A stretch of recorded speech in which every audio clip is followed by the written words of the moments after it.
Good morning to all of you. आज हम बात करने वाले हैं सोशल साइंस की क्लास 10th की।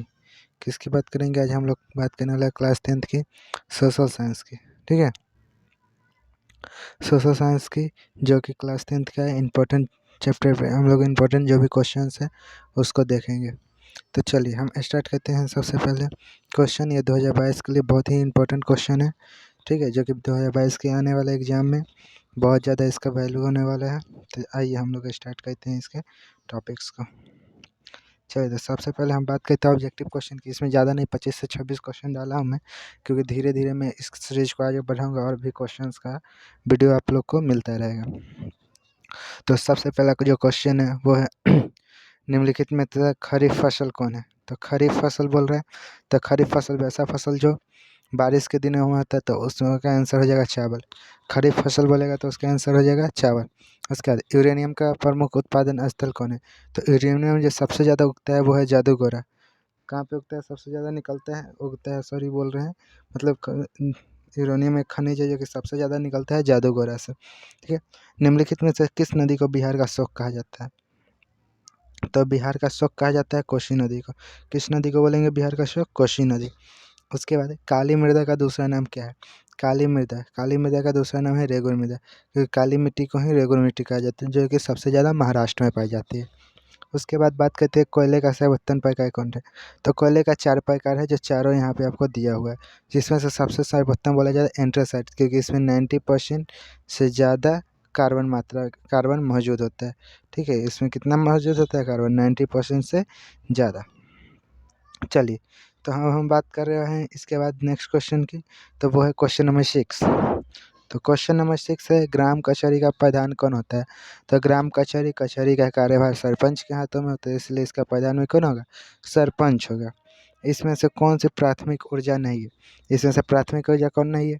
तो प्राकृतिक गैस डायरेक्ट ज़मीन के अंदर से निकलता है, पेट्रोलियम भी डायरेक्ट ज़मीन के अंदर से निकलता है, कोयला भी डायरेक्ट ज़मीन के अंदर से निकलता है, लेकिन विद्युत को बनाया जाता है, इसलिए विद्युत क्या होगा? इसका प्राथमिक ऊर्जा होगा। ठीक है, उसका संजय गांधी जैविक उद्यान किस नगर में स्थित है? तो संजय गांधी जैविक उद्यान जो कि एक जू का नाम है, और जू पूरे बिहार में जू जो है राष्ट्रीय उद्यान एक ही है, वो है पटना में। ठीक है, जिसको कि चिड़ियाघर हम लोग बोलते हैं, जू बोलते हैं। ठीक है, इसके बाद पंचायती राज व्यवस्था सर्वप्रथम किस राज्य में लागू किया गया? तो पंचायती राज व्यवस्था सबसे पहले राजस्थान के राज्य में लागू किया गया था। ठीक है, उसके बाद अंकोर वाट का मंदिर का निर्माण किस शासक द्वारा करवाया गया? तो अंकोर वाट मंदिर जो है, जो भगवान विष्णु का मंदिर है, उसे सूर्यवर्मन द्वितीय ने बनवाया था। ठीक है, किसने बनवाया था? सूर्यवर्मन द्वितीय। इसके बाद हम बात करेंगे हमारा क्वेश्चन नंबर 11, जो कह रहा है कि दास कैपिटल का प्रकाशन किस वर्ष हुआ? तो दास कैपिटल जिसे कि लिखा था कार्ल मार्क्स में, दास कैपिटल को किसने लिखा था? कार्ल मार्क्स ने लिखा था। ठीक है, और उसका प्रकाशन हुआ 1867 ईस्वी में। कब हुआ था उसका प्रकाशन? 1867 1867 ईस्वी में। ठीक है, चलिए इसके बाद हम बात करने वाले हैं कार्ल मार्क्स का, कि कार्ल मार्क्स का जन्म कहाँ हुआ था? तो सब लोग जानते हैं कि कार्ल मार्क्स का जन्म कहाँ हुआ था? जर्मनी में। कार्ल मार्क्स का जन्म जर्मनी में। इसका हीराकुंड बांध कहाँ है? तो हीराकुंड बांध, तो हीराकुंड बांध जो है सो हमारा किस राज्य में है? उड़ीसा राज्य में है। किस राज्य में? उड़ीसा। इसके बाद क्वेश्चन नंबर 14 नंबर क्वेश्चन में कह रहा है किस राज्य में वनों का विस्तार सबसे अधिक है? तो वन सबसे अधिक है मध्य प्रदेश में, भारत में सबसे अधिक वन कहाँ पे पाए जाते हैं? मध्य प्रदेश में। उसका क्वेश्चन है पटना नगर निगम के प्रधान को क्या कहा जाता है? तो पटना नगर निगम के प्रधान को महापौर कहा जाता है। क्या कहा जाता है पटना नगर निगम के प्रधान को? महापौर। उसके बाद भारत के में मतदाता होने की न्यूनतम आयु क्या है? तो ये तो हर बच्चे को पता है कि भारत में अगर आपको वोट देने जाना है, मतदाता बनना है, तो उसके लिए मिनिमम एज है 18। उसके बाद बोल्शेविक क्रांति कब हुई? बोल्शेविक क्रांति जो कि जिसको कि अक्टूबर क्रांति के भी नाम से जाना जाता है, और उसको रूस की सबसे महान क्रांति कहा जाता है, और वो हुई थी नवंबर 1917 में। यह जो कि मुख्य रूप से माना जाता है कि नवंबर 1917 में ही पूर्ण हुई थी। उसके बाद हिंद चीन में पहुंचने वाले प्रथम व्यापारी कौन थे? तो पुर्तगाली को माना जाता है कि हिंद चीन में पहुंचने वाले प्रथम व्यापारी थे। इसके बाद हम क्वेश्चन, वॉर एंड पीस किसकी रचना है? तो वॉर एंड पीस एक पुस्तक का नाम है जिसको कि टॉल्स्टॉय ने लिखा था। वॉर एंड पीस एक पुस्तक का नाम है जिसको कि टॉल्स्टॉय ने लिखा था। इसके बाद है क्वेश्चन नंबर 20 हमारा, हिंचिन में बसने वाले फ्रांसीसी को क्या कहा जाता है? तो हिंचिन में जैसे कि हम लोग के देश में बसने वाले अंग्रेज थे, ठीक है, अंग्रेज को क्या कहा जाता था? फिरंगी कहते थे लोग। अंग्रेज को क्या कहते थे? फिरंगी। उसी तरह हिंचिन में बसने वाले फ्रांसीसी को कोलोन कहा जाता था। क्या कहता था? कोलोन। इसके बाद हम लोग बात करेंगे अक्टूबर क्रांति से आप क्या समझते हैं। तो ये हमारा ऑब्जेक्टिव क्वेश्चन मैंने 20 डाला था, इसका शॉर्ट क्वेश्चन है हमारा। तो शॉर्ट क्वेश्चन में कहा जाता है, सबसे इंपॉर्टेंट क्वेश्चन ये डाला जाता है कि अक्टूबर क्रांति से आप क्या समझते हैं। तो अक्टूबर क्रांति 1917 की महान क्रांति को अक्टूबर क्रांति कहते हैं, जो 1917 में पूर्ण रूप से खत्म हुई थी। यह क्रांति रूस में हुई थी, इसे बोल्शेविक क्रांति के नाम से भी जाना जाता है। इस क्रांति के दो नाम हैं, एक है अक्टूबर क्रांति, दूसरा है बोल्शेविक क्रांति या रूस की क्रांति भी इसको कहते हैं, ठीक है, जो कि पूर्ण रूप से कब हुई थी? 1917 में, नवंबर 1917 में, ठीक है। चलिए, इसके बाद नया क्वेश्चन है, नापाम और एजेंट ऑरेंज क्या है? नापाम और एजेंट ऑरेंज एक तरह का क्या है? एक तरह का बोले तो जहर है, एक तरह का मिसाइल है, ऑर्गेनिक कंपाउंड है, कुछ भी कहा जा सकता है इसको। तो देखिए, जैसे कि नापाम है, नापाम एक तरह का ऑर्गेनिक कंपाउंड है जो अग्नि बमों में गैसोलीन के साथ मिलकर एक मिश्रण तैयार करता है और त्वचा से चिपक जाता है और जलता रहता है। और जब तक के जलता रहता है तब तक वो जिस चीज़ से जल रहा है वो चीज़ जब तक पूरी तरह से ख़त्म ना हो तब तक, यदि यदि आपके चमड़े इस त्वचा पे चिपक गया, यदि आपके स्किन पे चिपक गया, तो जब तक उसका स्किन ख़त्म नहीं हो जाता तब तक वो क्या होता है? जलते रहता है। और दूसरा एजेंट ऑरेंज, यह एक ऐसा जहर था जिसमें पेड़ों के पत्ते तुरंत झुलस जाते थे और फिर पेड़ मर जाते थे। ये जहर था एजेंट ऑरेंज, जिससे कि जिसको कि जंगल को ख़त्म करने के लिए जिसका उपयोग किया जाता था। और इन दोनों रासायनिक हथियारों का उपयोग अमेरिका ने किया था ये हिंद चीन के ऊपर, ठीक है। इसीलिए ये क्वेश्चन फेमस है कि रासायनिक हथियार जो होता है वो, क्योंकि केमिकल के द्वारा सबसे ज़्यादा इन लोगों पर तबाह किया था अमेरिका ने हिंद चीन को, ठीक है, जो कि जिसके बारे में यहाँ पे क्वेश्चन देता है, नापाम और एजेंट ऑरेंज क्या है।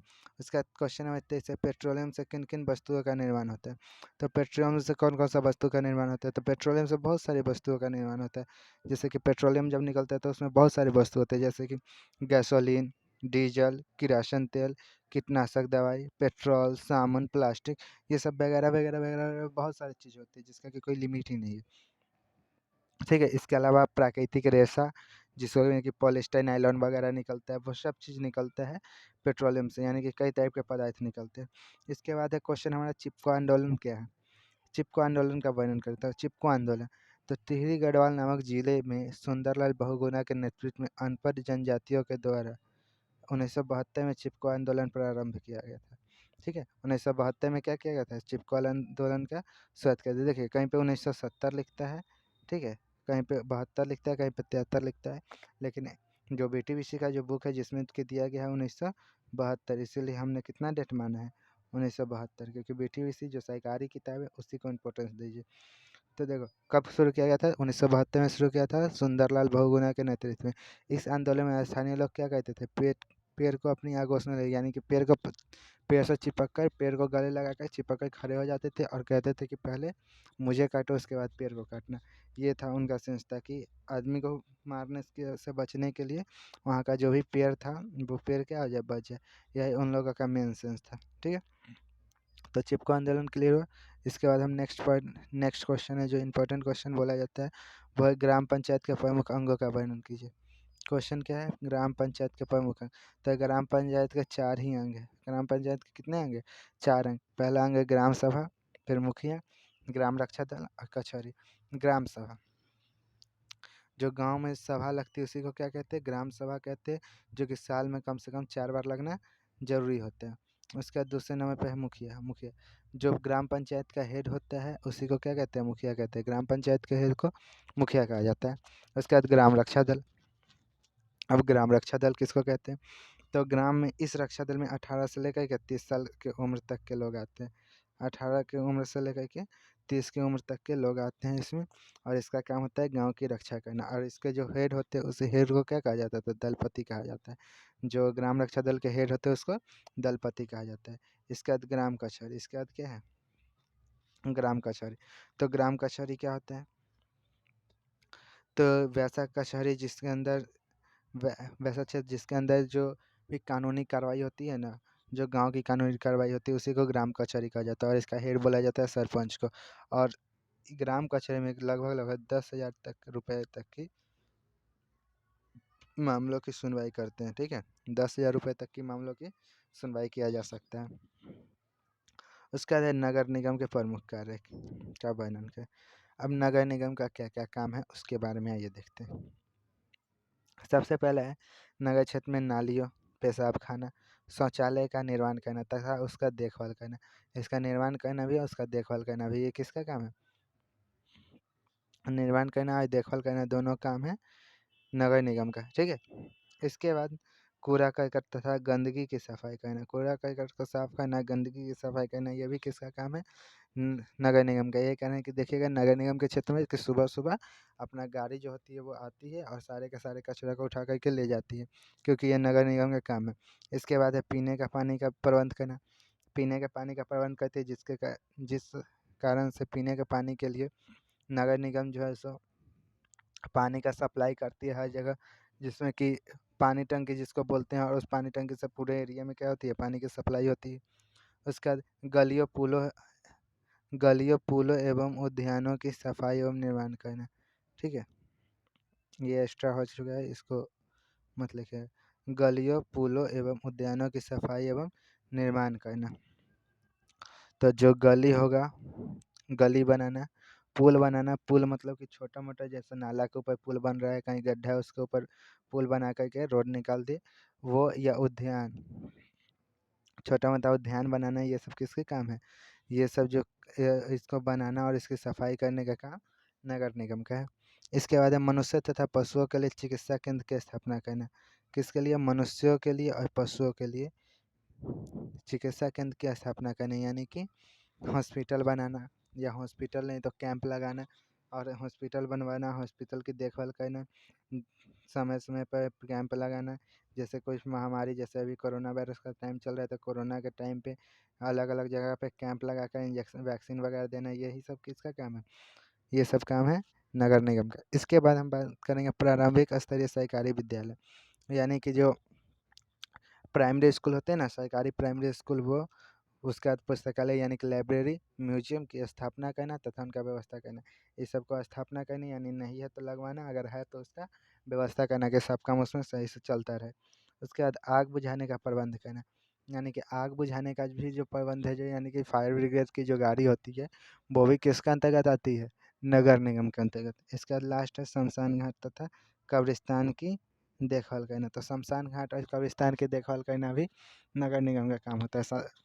ठीक है, तो ये शमशान घाट और कब्रिस्तान के भी देखभाल कौन करेगा, नगर निगम। ठीक है, तो ये था अभी तक का बात। अब हम बात कर रहे हैं कि बाकी के जो भी क्वेश्चंस है, इसके बाद हम और भी क्वेश्चंस डालते रहेंगे। ठीक है, जो कि इम्पोर्टेंट क्वेश्चंस होगा वो 2022 के लिए। ठीक है, इसके लिए हमारे चैनल से जुड़े रहे, और अगर आपको वीडियो पसंद है तो लाइक और सब्सक्राइब जरूर करें। जय हिंद।